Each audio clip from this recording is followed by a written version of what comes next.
Let's go to Los Angeles. You mentioned that they might be a destination for Kyrie. What's really interesting is the tune, the melody coming out of LA.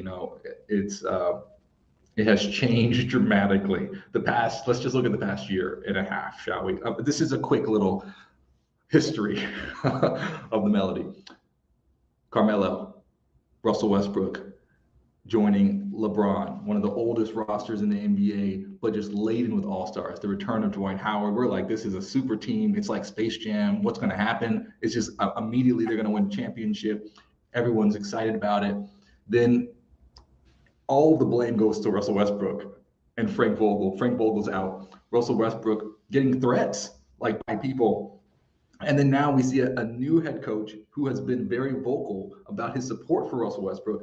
All the while, the only team interested in Kyrie Irving is Los Angeles. But like you said, they might have to get rid of Russell Westbrook. How do we make sense of this, Kurt? I don't know. And it's got to start with Westbrook. Look, what gets interesting for me with Westbrook is Darvin Ham is saying, hey, I need buy-in from him, right? I need him to defend. We are going to be a defensive first team. And he's all but said, look, he's got to cut off the ball. He's got to set picks for LeBron. He's got to do play within the system that we're going to set up. The things that he did not do, like Frank Vogel, everybody knows this. Like, this isn't some great secret. Frank Vogel wanted him to do it. He just wasn't doing it. And Vogel couldn't bring him off the bench because he feared he would lose him, like as just that would do it. It would mentally be too far gone. Ham is saying all those things.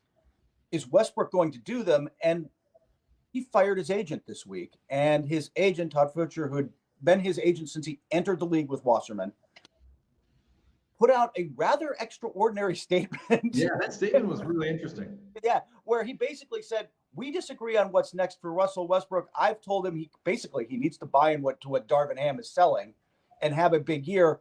Because, again, much like Kyrie Irving, he's up for another contract. And how much money is out there? What's the market for Westbrook? And Westbrook fired him.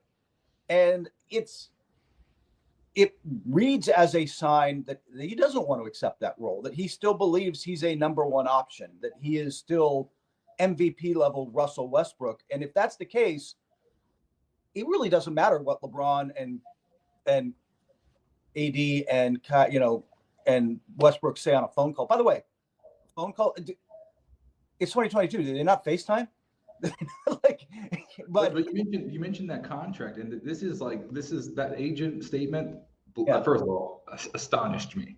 Yes, I was just like, what?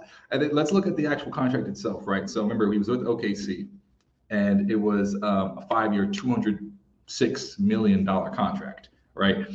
Right. The very next year, Houston. The very next year, Washington. Then the very next year, the Lakers. So you're looking at 4 teams in 4 years. And then coming into this season, there's a question: would it be 5 teams? Think about on a max deal, 5 teams in 5 years on a max deal. That would have been like this is the key thing that I think players need to understand, because we're in a moment of like unprecedented player movement, which I think is great. But there also is this element of like, well, and you address it. How do you reset your value? And the answer is you don't. It's very hard to reset your value when you're making $47 million a year and you're a role player, right? And then no team is like, okay, well, what's the market for me? And if I'm not willing to accept that role and no one's willing to pay me max money, then what happens? The answer is, and we saw this with Blake Griffin in Brooklyn, the answer is you try to join a team that is a championship contender on a veteran minimum. Or what John Wall's doing with, you're on a mid-level taxpayer exception, and then after that, your value is now set at veteran league minimums for the rest of your career. And once you're there, it is so hard to get out of that, right? Like once you're seen as that, and you're not, and I think that's the concern. If he gets bought out, if Westbrook gets traded to, hypothetically, Brooklyn, your Spurs get mentioned because they've got the cap space, but they would absorb him and buy him out. He would sign somewhere for the league minimum, but once you're a league minimum guy, it's hard to get. You have to really have a good season to get money again. And it's like we're talking about a guy who just signed a contract for $200 million. So it's not like he needs money, but it's this idea of like, I want to be paid commensurate, with the value that I believe I bring.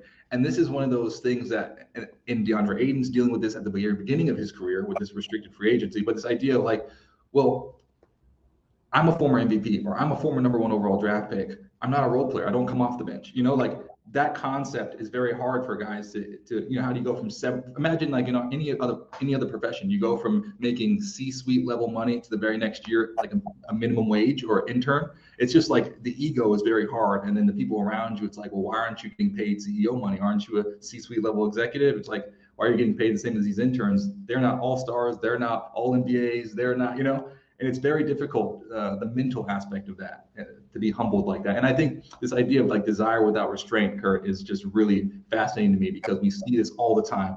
It's not working in my place. I've signed, 2 years into a deal, I request a trade. You force a trade, but at what cost? It's short-term, long-term, and it never works out. It's a sticky situation, and I'm not sure. Like, look, the Lakers as an organization realize that if they run it back with Westbrook and everybody's on the same page, and the biggest key for their season remains Anthony Davis and him being healthy and making shots. But even if all that goes right, as constructed, they are not a contender.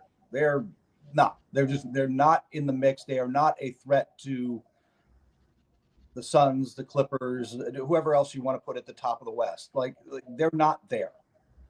So I think that's where the Kyrie thing comes in, because Kyrie's just an upgrade over Westbrook. And so there's a chance, but it's a lot of things have to go right in LA.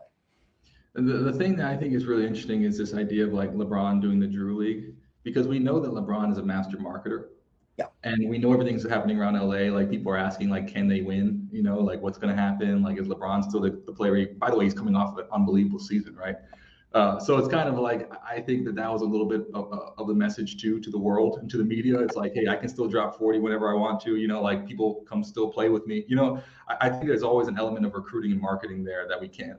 I don't feel like LeBron just does things without, premeditating them. No, he actually, that's a very astute point, and he doesn't. He's been in the spotlight since he was in high school, and he knows how to use it.